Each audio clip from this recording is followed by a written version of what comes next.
We're live.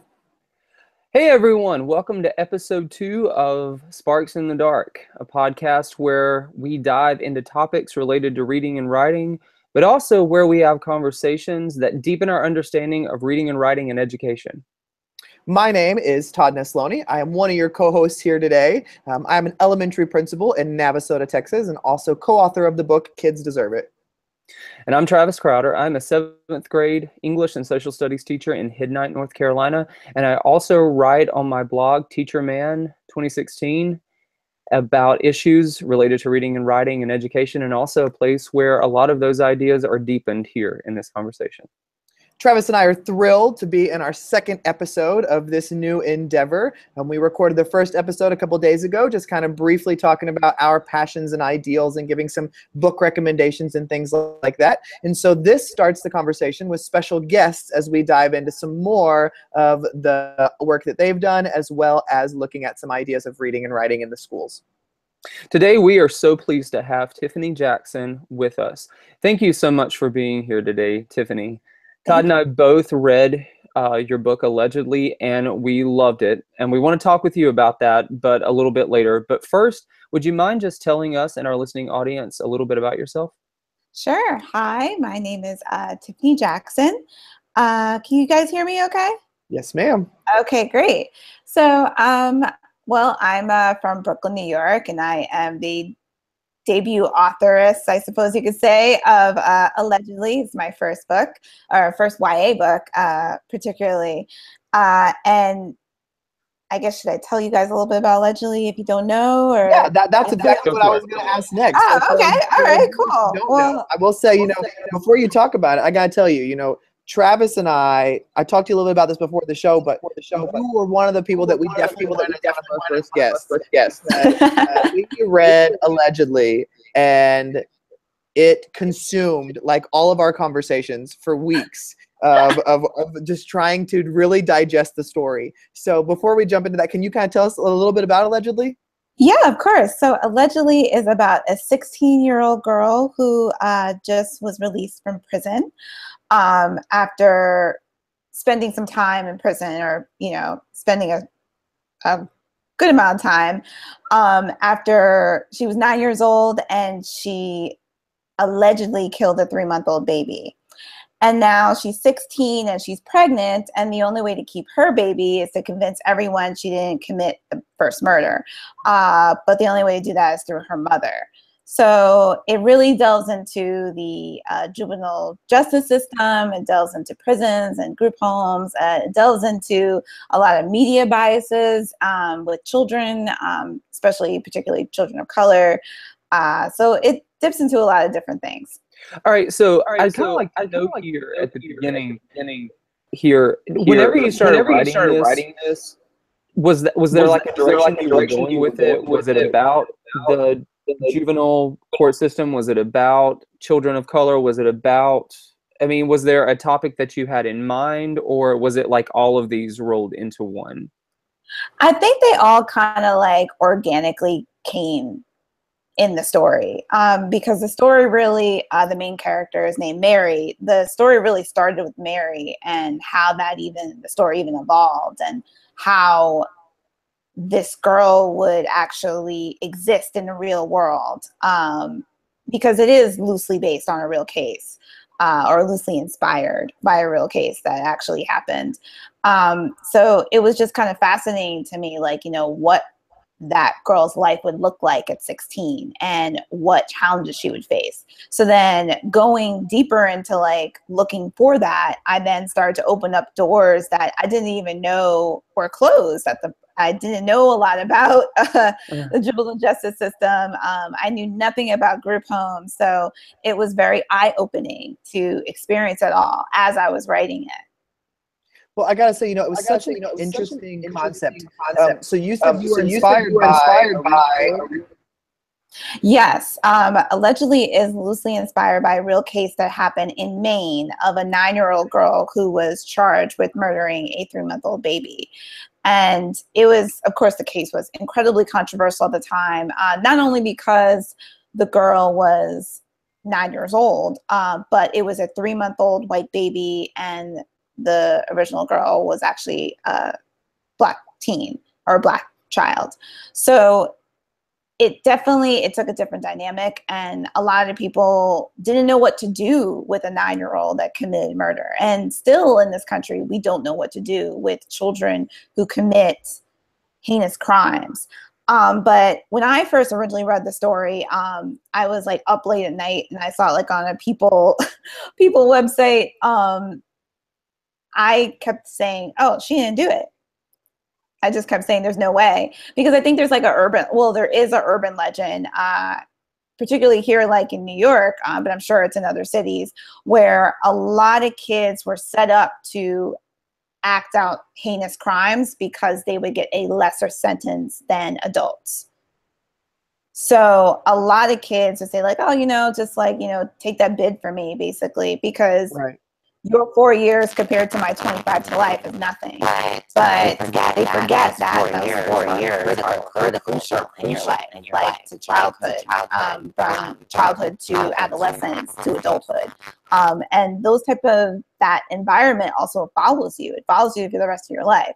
So when I first heard this case, I was like, oh, she didn't do it. And I kind of started thinking to myself like, well, if she didn't do it and someone else did it, then what would that story look like? And what would that story look like here in Brooklyn? And that's sort of how I came about. Well, I think that's what drove me in the whole time.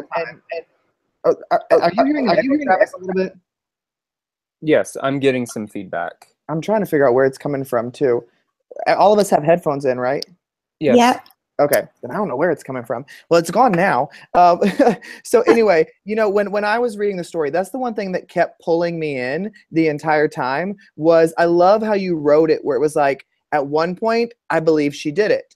And then I believe the mom did it. And then I was like, well, maybe something else was involved. And then I was like, no, she did it. No, she didn't. Well, the mom. And so I love the whole time. Their characters are just so rich that you really have no idea until like the last 3 pages. And then all of a sudden you're like, oh my gosh, everything's been answered. My mind is blown. And I don't know how to handle this, because you just go so back and forth.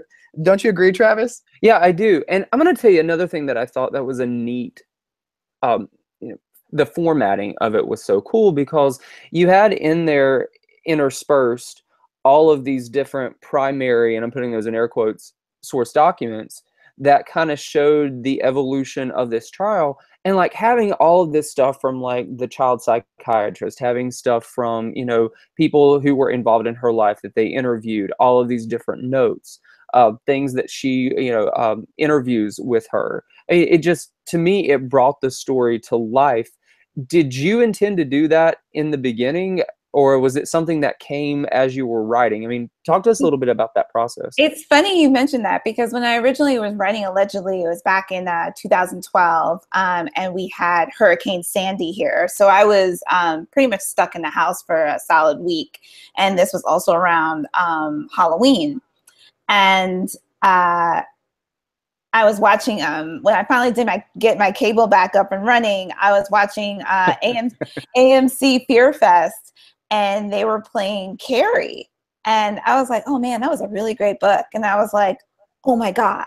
Like it just hit me about like the idea of doing Carrie and using excerpts to sort of like push along a story and kind of giving that background of it. And honestly, that's my favorite part of Allegedly. The fact that it's so many different like excerpts and so many different ways to it's like more of like an interactive experience rather than just like, right, traditional reading. So that's actually my favorite part of the entire book.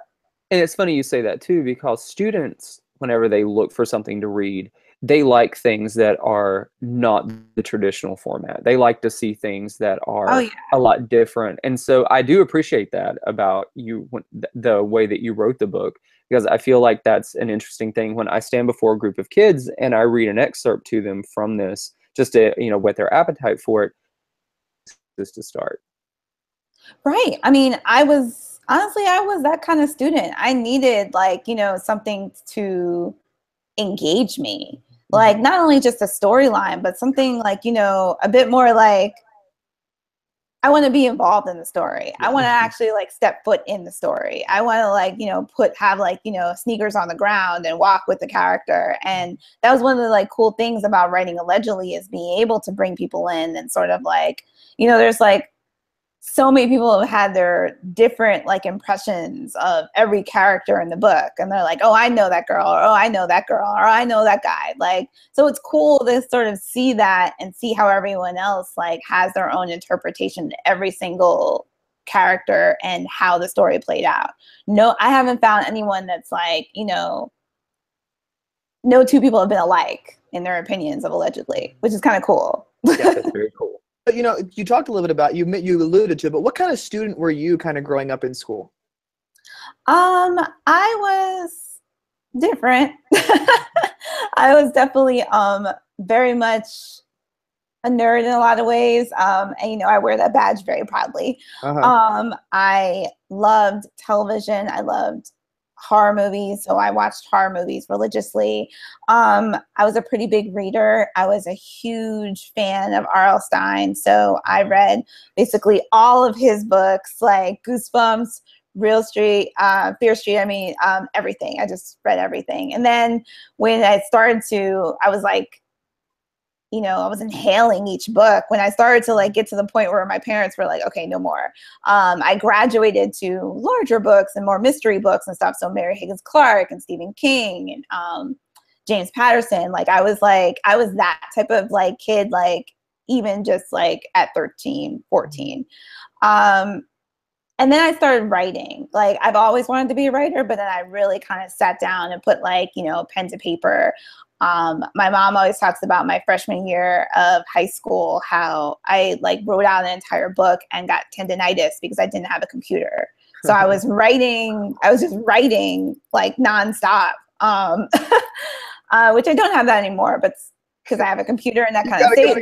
Yes, it has saved the day. But yeah, and I also was diagnosed with attention deficit disorder my junior year of high school, which towards the end kind of made sense. There were a lot of like signs of it all along, and one of the ways why I am the reader and writer that I am is because I do need things to kind of like keep my attention and, you know, make me like interact with the story in order to keep me there, basically.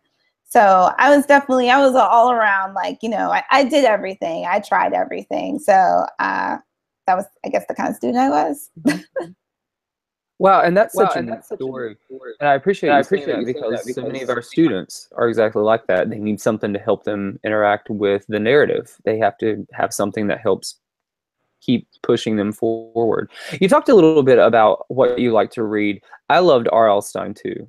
I really enjoyed those books. Goosebumps, I had one just with me about everywhere I went. And, you know, even then as I got older, lives paralleled so much in our youth. Tell me though, was there a book that you read that whenever you were younger that may have influenced you a lot? Was there something that you read that was just sort of this book that made you think, caused you to want to pick up pen and paper and start writing? That's a good one. I think, surprisingly, I always tell people that, you know, the book that really like inspired me to say like, hey, you can honestly do this was Maya Angelou collection of poetry. Because it really, all the poems sucked me in. And it made me think of the beauty of words and sentences and structure and how light touches can really have a huge impact. So I found a lot of inspiration in her poetry, and, you know, all the way up and through college too. So I would say that, and that was a book actually given to me by my grandmother. So that was a huge impact. Yeah. When I think of Allegedly and the rawness of Allegedly, I actually pulled inspiration from Sapphire's Precious, or AKA Push. And I didn't see that book until my senior year of high school. Because I heard a lot of people talking about it in other, like, you know, circles and stuff, but it wasn't available in my high school. and it wasn't available in the library that I was in too. We had moved from Brooklyn to Westchester County. It's sort of upstate New York. And I went to a predominantly white high school. So a lot of those type of books were sort of, I hate to say the word banned, but they were banned. Like, right. That's so I had basically. I had to fight for them to have the book in the store. Like, it wasn't even a Barnes and Nobles in the area. It just wasn't around. And so I had to fight the library to actually get it for me to read it. And I appreciated that story, even as like, you know, a 17-year-old, because I was able to see the rawness and realness of it and wanted to capture that in my writing as well too. So when you were growing up in school, did you have opportunities given to you to kind of creatively write, or was it just a very, you have to write to this when I need you to write kind of thing? I wrote a lot on my own. I started to get into screenwriting. Because I actually went to school. I went to school for film, actually. I was originally supposed to go to school for screenwriting. So yeah, I had been writing screenplays since I was like 15. So I still got a chance to, you know, kind of capture that. Novel writing is completely different, but I still, like, to this day, kind of like keep those same skill sets. And I mean, you can definitely ask a lot of my teachers in high school. They were always like, you know, they saw immediately I was going to be a writer before I actually recognized that I was going to be a writer, which is pretty fantastic. Mm-hmm. Yeah. So thinking about that with like what you did while you were in school, talk to us. Well, now talk to how can they get students or encourage students to write more in class? What would you say to teachers who are wanting their students to write, whether it be creatively or just write at all? Give them something that is not force-fed. Give them something that's like solely for them. I had an amazing senior year English teacher who kind of went off the books, like went off the rails kind of thing, and would give me books and say, like, you should read this book. And that was inspiring because it just felt like it was like something like secret, like only I can like read this. And it was actually really inspiring to sort of see that. And also seeing examples of writers too. I mean, there's so many, I mean, I think generations have changed and there's so many writers out there, a lot of YA writers who are just like us. Like, you know, they're kind of like teenagers in old people's bodies. And so you kind of you have to like give them something to be like, you know, hey, they're just like you can be just like them. So I think that bringing writers to schools and libraries and, you know, sending them to events and stuff like that is actually also a really cool way to expose kids and say, like, you know, you can do this as well. You know, I love that you bring that up, though, because that is a conversation Travis and I had just this week about making sure that we are introducing all of these different writers and types of writers to kids, but also books. I mean, I think the one thing that stuck out to me the most that you just said is that that one of your teachers came and said, hey, I think you would like some of these books, and you felt special that they would advertise those for you. And Travis, you talk about that all the time, about being able to have those conversations with kids and have a diversified bookshelf where you can easily say, what are you into? Okay, I can pull these 3 for you. I think you might like this one or this one, and specialize it for the kid. Yeah, absolutely. And like in my classroom, I don't really teach a whole class novel. We come together to talk about common text together, whether it be a poem or an article or an excerpt from something that I think will resonate with them. And that's so powerful for that student.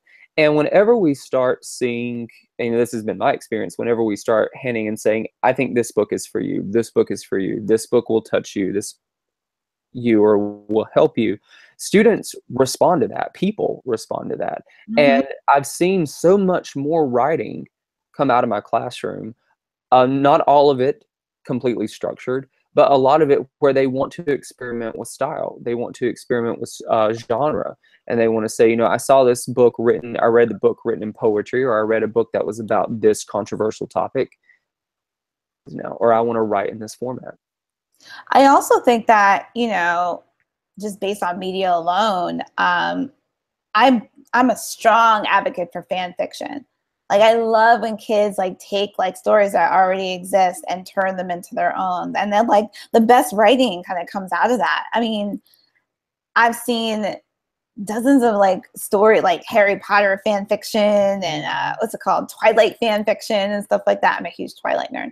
But like, I love seeing those alternate realities and the way like kids think, because imagine if you give them those tools and they just apply it to their own stories, to their own ideas.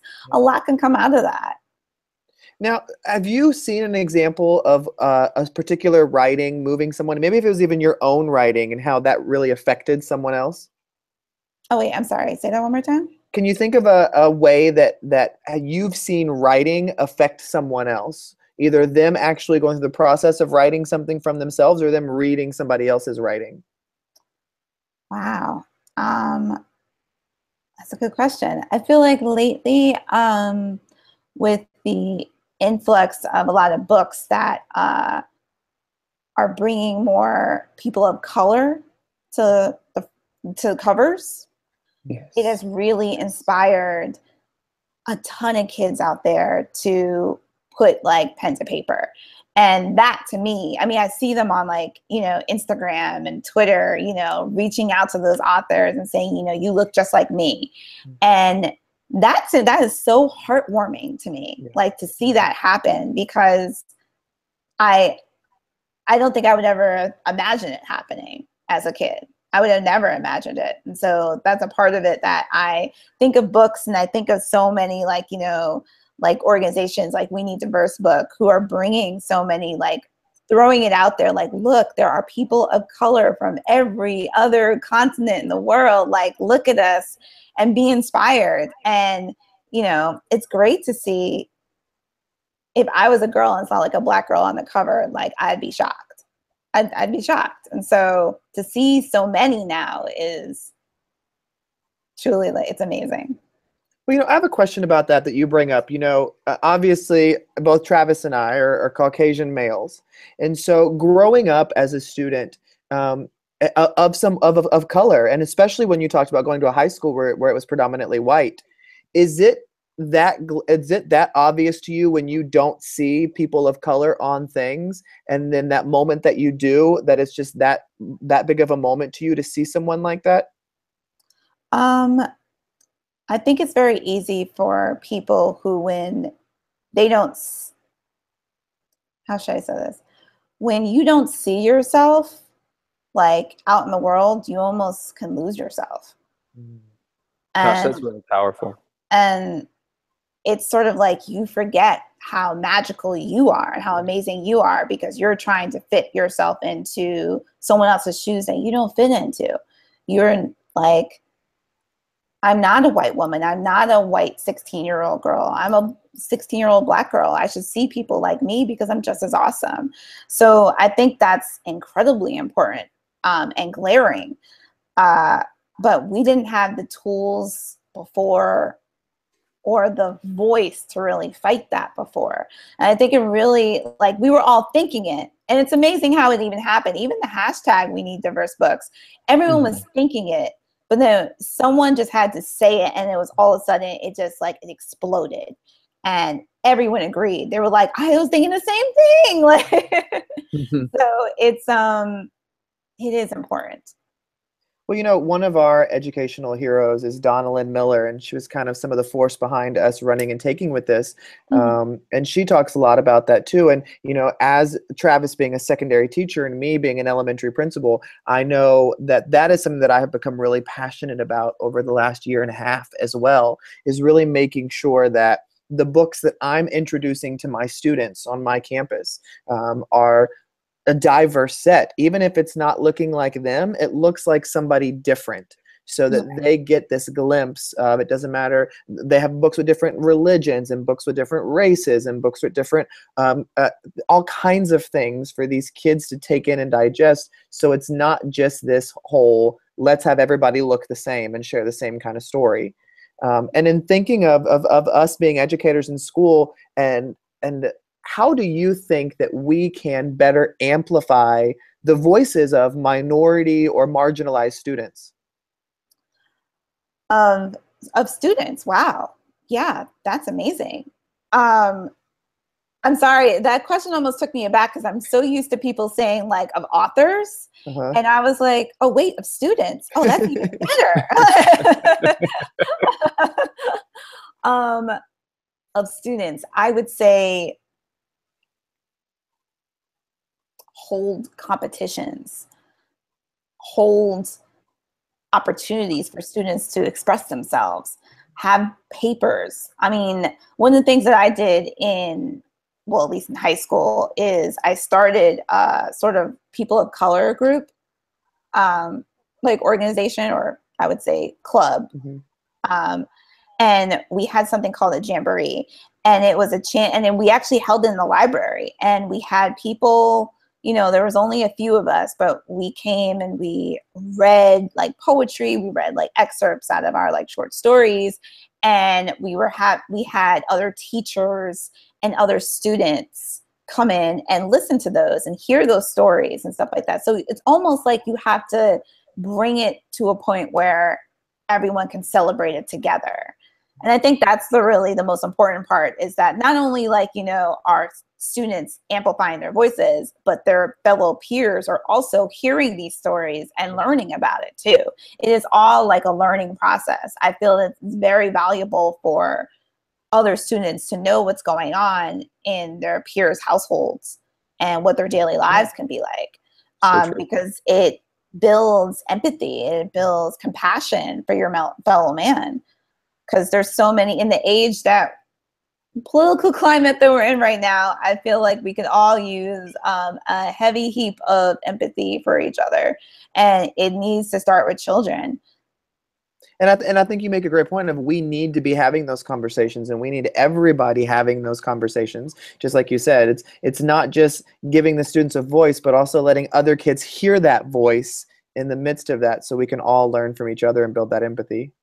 Because I was also, I mean, I grew up in Brooklyn, and during like, you know, the late 80s and 90s, and there was a lot going on during that time. And I went to school with a bunch of students who were coming from a group home, that lived in a group home just like Mary. But when someone said like, oh, they're from the group home, I just assumed they were just like a group of people living in a home. I had no clue what was actually going on in their house, no context, or what the structure. Yeah, I had nothing. So I'm hoping like books like Allegedly, which, you know, that only kind of like touches upon it. Not all group homes are like this, of course. There are a lot of group homes that are incredibly helpful to students and helpful to kids and parents alike. This just touched upon some of the stories that, you know, came across in my research. But it's interesting that I am now like, you know, in my 30s, and I'm learning about something that I had no clue about when I was like, you know, 7, 8, 9, 10.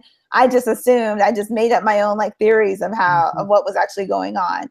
So books should really expose kids and have them learn and grow. Not grow too fast, because, you know, I still want kids to be kids at the end of the day, but I do want their minds to grow. Yeah. You know, you've already hit on this a little bit, Tiffany, but I just to kind of, you know, go back to this, and, you know, you hit on a really interesting point. We don't hear stories of diversity unless somebody's talking about them, or unless somebody's writing about them. And, you know, our minority students, you know, shelves with diverse books all day long. But unless I'm talking about them, unless I'm putting them in front of them, unless I am encouraging them and saying, you know, here are some books about this, it's just amazing that students, whenever they read something that is unlike what they're used to, or a different type of person, they want to talk about it, because they then have all these questions, and they'll call me over while they're reading, and they'll ask, is LGBT fiction flew off my shelves this past year. And it's because students were, you know, just very curious. They wanted to see things that were unlike them. them to get allegedly this coming year, because I didn't get it until this summer. And, you know, here are some of the conversations that will come out of this. But just one thing I just like, you know, to touch on this briefly. Why is it that we need diversity right now in schools and also in our country? Why do you think that is so needful? Why do we need diversity? Well, because we live in a diverse world. We are not one, what should I say? We are not one color. In fact, this particular country only is like a drop in the ocean. Mm-hmm. And kids need to know that. They need to be exposed and know that, you know, this is not their, you know, this one little like part of the planet is not the universe. There are thousands and millions of different cultures and colors and creeds of people out there. It's just like, you need to know that. And if you don't know that, then, I mean, it's not that I feel sorry for you. Right. but I do feel that, you know, how small your mind is if you don't feel the need for diversity. Well, you know, I think it's such an interesting question, though, because I travel a lot and do a lot of speaking and connect with a lot of educators around the country. And it's so interesting to me about how when you are part of the majority, sometimes diversity isn't on your mind and you're not thinking about looking at ways differently because most people are the same in the groups that you're working with.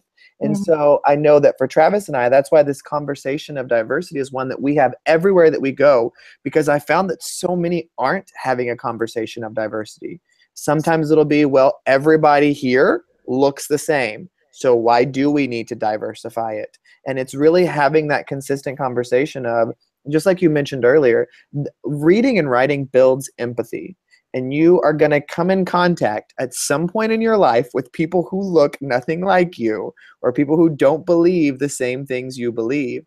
And so that's why, you know, we are always talking about this, because I've just been shocked at how often diversity does not come up in the conversation sometimes, and even with educators. I mean, I always say, like, you know, to teachers and to my fellow authors, is like, if you are at a panel or at a conference and all the people look like you, what are you going to learn from that? Like, what are you actually going to learn from your panel, your conference? Like, you just are in a circular motion and you're just sitting there, you know, plain Jane. Like, you do need to add some color to your context and grow from that. Because do you actually, and then you have to ask yourself, do you want to grow? Do you want to, you know, have a larger than life experience? Or do you want to just stay in your safe little bubble? And your bubble is kind of dry, but, you know, like. but I think you're exactly right. When you don't want to have that conversation, that's exactly what you're saying, is that you don't want to grow your bubble. I think that was brilliantly said. So, okay, Tiffany, the one way that we want to start ending these shows is by having our guests, and Travis and I will share too, but what is a book that you've read that you are like, I need to recommend this to someone else? Oh, man. Okay. Actually, it's a book that I'm actually in the middle of reading. Hold on. Okay. Perfect. So I'm reading this book called The Beauty That Remains by Ashley Wilford. It's this gorgeous cover. Oh, yes, that is gorgeous. And it deals a lot with grief. And I feel that we don't talk enough about grief. We don't talk enough about, like, you know, what really affects us in the back of our mind. We just sort of like, sometimes we just sort of like hold it in. And it's just a beautiful book. And I just started it. So I'm already kind of like a couple pages in. I'm just like, ooh, this is nice. And it's one of those books that I like read on the train that I'm probably going to, like, you know, not put down tonight. Yeah. Because it's gorgeous writing and I love it. And of course I was just already attracted to the cover. So there's that. Travis, what about you? I love how you're giving shameless promotion of judging a book by its cover. It's okay to judge a book by its cover. I mean, that was kind of like a huge selling point here, because, you know, some covers are disastrous and some covers are just amazing, and this one is one of those amazing covers. it's one of the reasons why I picked up I'll Give You the Sun and read it, because the cover was so beautiful. Yeah, yeah. I want to Travis, talk what's one about you're going to recommend? this one right here, Solo by Kwame Alexander. Yeah. I started reading this one today, and this is how much I have because it's just so good. One thing that I've learned about my 7th graders last year was that they love books written in verse, and especially for less confident readers, they can move through those very quickly, and it also changes their opinion about poetry, because Kwame Alexander is a his it follows a young man named Blade, who is a musician. His dad is a very popular rock star, and there are a lot of things they've grown apart, mainly because of Blade's dad's bad decisions. But there's also a little bit about Blade that you don't know, and so after he finds out about it, he goes on this journey, if you will. It's very hero's journey-ish, but it's so well written, so well plotted. And it's got if I don't know if you're a rock fan or not, but it has all these different allusions to different rock music, like especially from the 60s and 70s. It's really cool. Oh, cool. I love that. Well, the one that I'm going to recommend is one that I actually read about a year ago, but I still think about it often, and it's called Save Me a Seat, and it's written by Sarah Weeks, and I'm probably going to butcher this name, but it's Gita Veradajan. And what I love about this book is it's about 2 boys. One of them is a boy who his best friend just moved away. And then the other one is a little boy, his name's Joe. And the other one's a little boy named Ravi, who their family just moved to America from India. And so it's about a budding friendship where they think they have nothing in common, and they actually aren't friends at all at the beginning. But you see these 2 cultures and these worlds collide in the midst of these things that stand in their way, and this really powerful friendship forms between them despite the circumstances they're living in. And so it was a super easy read, but I loved it. I loved the characters and just the cultures in it. So that would be my recommendation for you guys. Oh, that's awesome. That came out a year ago? I don't know if it came out a year ago, but I read it about a year ago. It's not too old. Travis, you've heard of this one too, haven't you? Yeah, I have. I'm wanting to say it's probably about a year. Yeah. It's been on the book fair, like the recent, that's where I saw it. Yeah, that's where I got it. Actually, my mom bought it and she sent it over to my school. She was like, "You need to give this to your kid." Oh, thanks, Mom. That's right. Well, Tiffany, thank you so much for being our inaugural guest on Sparks in the Dark. I love getting to have the conversations with you about reading and writing, and just to hear some more about this book that has gripped my whole being. So thank you, Tiffany, for giving us some time today. No, thank you. This is awesome. Thank you so much. And I just want to let you know that it's wonderful to have, I consider you a powerful voice in, at YA, I would say that, just because I think the book affected me so much. I still haven't gotten over it. And my thing was, after I finished it, I was like, I have some very strong words for this author. I get a lot of shocked emails, and I always have to say, like, I'm sorry and thank you. Well, I think you are wonderful, but I want you to know that I'm still a little upset at you. You're not alone. I keep threatening to say, like, I need, like, a grief counseling session on Twitter for everyone that actually read the book. Maybe next year, maybe when the paperback comes out, I was like, let's come together and, hug it out. It's okay. Right. I love it.